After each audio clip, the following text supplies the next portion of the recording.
Hey Kai, do you know what the cushiest job was in ancient India? Easy. Being an official, right? Nope. The real MVPs were the folks who claimed they could talk to the gods. Today we're diving into how these ancient priests, the biggest power players of old India, pulled it off. Last time we talked about India's childhood. This time, we're flipping the lights on for the main show. What kind of show? Power, class, rebellion, and everything in between. Hey, remember last time when we mentioned the Vedas? Ever wonder what that word really means? In Old Sanskrit, it's like Veda is a mashup of hearing and book. Basically, the stuff you're meant to hear and memorize. Let me break it down. Imagine a giant playlist of hymns, but not the church choir kind. The Vedas were full-on praise songs for every god, spirit, and cosmic being you can think of. Way different vibe than modern worship songs. These were the OG sacred anthems. Serious business. How many tracks are we talking here? A lot! Try this. Rig Veda, 1,017 hymns, the oldest collection. Samaveda, 1,549 hymns, all for the priests to chant at rituals. Yajurveda, a mix of songs and ritual instructions. And Atharva Veda, 731 hymns, mostly spells and charms to keep ghosts and demons in check. So yeah, all these verses, they were fuel for today's real stars, the priests. Think about it, Kai. Back then, there were no weather forecasts, no doctors, no fire departments. Got a bad harvest? Got a plague? Lightning hits your roof? All you could really do was pray to something. So guess who steps up? Hey, relax. We know the Vedas. We can talk to the gods for you.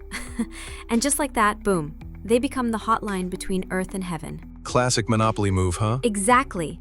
Different places, same trick. India called them priests. China had shamans. The West had prophets.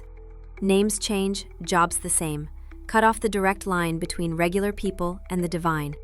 And how did they keep that gig for so long? Simple. Control the knowledge. Don't let everybody learn it or you're out of a job. So, to lock in their power, the priests rolled out something that shaped India for thousands of years. The caste system. Fun fact, the word caste in Sanskrit actually means color.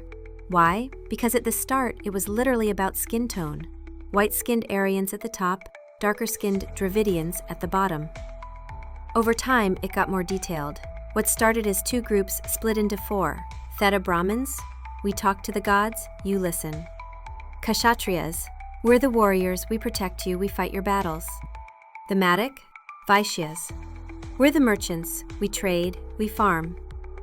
Bottom, the Shudras, we do the dirty work. Wow, they didn't even try to hide it. Exactly. And here's the kicker, the first three castes, all Aryans. Only the bottom one was the native Dravidians. It's like someone moves into your house, takes your bed, then makes you mop the floor for them. But see, the priests weren't happy just running the caste system. They wanted the whole thing locked in forever. So they built the Brahmanism framework, and it spun out into three big claims. First, our power comes straight from the gods. Don't like it? Pray harder. Second, got a problem? Bring it to us. Rituals fix everything. Third, oh, you don't have enough offerings? Better keep bringing more.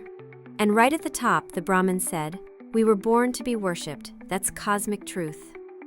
So basically, that translates to... Plain English? We're the boss, we make the rules, you listen and bow down. Now you're probably thinking, hey Ivy, you promised me a Buddha, so where is he?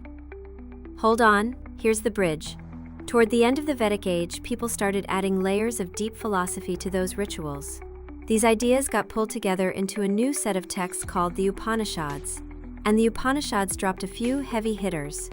Karma, whatever you do comes back to you. Samsara, life isn't one shot, it's an endless loop. Cause and effect, plant cucumbers, harvest cucumbers. Moksha, if you're stuck in the loop and it's suffering, how do you break out? This is starting to sound familiar. Exactly.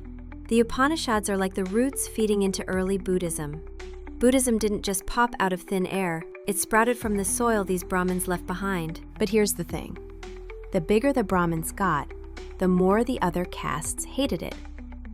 The warriors, the Kshatriyas, they're armed, trained to fight. Why are we listening to a bunch of hymn-chanting priests? Then the merchants started grumbling too. We create the wealth. We feed the society. And we're still under you guys? And the folks at the very bottom, even worse. We're born to be servants for life. Seriously?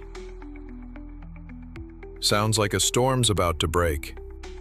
Exactly.